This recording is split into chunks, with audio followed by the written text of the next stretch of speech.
அல்லாஹ் நேசித்தால் என்ன ஆகும்? அல்லாஹ் அடுத்து சொல்கிறான், வஅலமு அறிந்து கொள்ளுங்கள், அன்னல்லாஹ மஅல் முத்தகீன், இந்த தக்குவா உடையவர்களோடுதான் அல்லாஹ் இருப்பான். அல்லாஹ் ஒருவரை நேசித்தால் அவரோடு அல்லாஹ் இருப்பான். அல்லாஹ் ஒருவரை நேசித்து அவரோடு அல்லாஹ் இருந்தால் ஃபமன் இத்தகா வ அஸ்லஹ் ஃபலா கௌஃபுன் அலைஹிம் வலா ஹும் யஹ்ஸனூன், யார் அல்லாஹுவை அஞ்சி தக்குவாவை சுமந்து தன்னை சீர்படுத்திக் கொள்கிறார்களோ அவர்களுக்கு எந்த கவலையும் இல்லை, எந்த பயமும் இல்லை. தான் விரும்பக்கூடிய குழந்தையை தந்தை ஒருபோதும் கைவிடுவதில்லை. தான் விரும்பக்கூடிய குழந்தையை தாய் ஒருபோதும் கைவிடுவதில்லை. தான் விரும்பக்கூடிய மாணவனை ஒரு ஆசிரியர் எப்போதும் கைவிடுவதில்லை.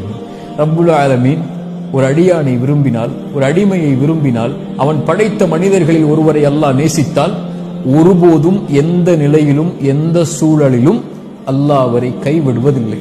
அல்லாஹ் அவரை ஒருபோதும் கைவிட்டு விடுவதில்லை. ஒமை யத்தகில்லாஹ யஜ்அல் லஹு மக்ரஜா, இந்த உலகத்தில் சோதனையால், சிரமத்தால், கஷ்டத்தால், பிரச்சனையால் எதில் நீங்கள் சிரமப்பட்டாலும் உங்களுடைய கல்பு தக்குவாவை சுமந்தால் அல்லாஹ் சொல்கிறான், யஜ்அல் லஹு மக்ரஜா, அல்லாஹ் அதிலிருந்து வெளியேறக்கூடிய வழிகளை அல்லாஹ் ஏற்படுத்துவான், அல்லாஹ் பாதுகாப்பான். அல்லாஹ் பாதுகாக்கக்கூடிய ஒருவரை யாரும் எதுவும் செய்துவிட முடியாது.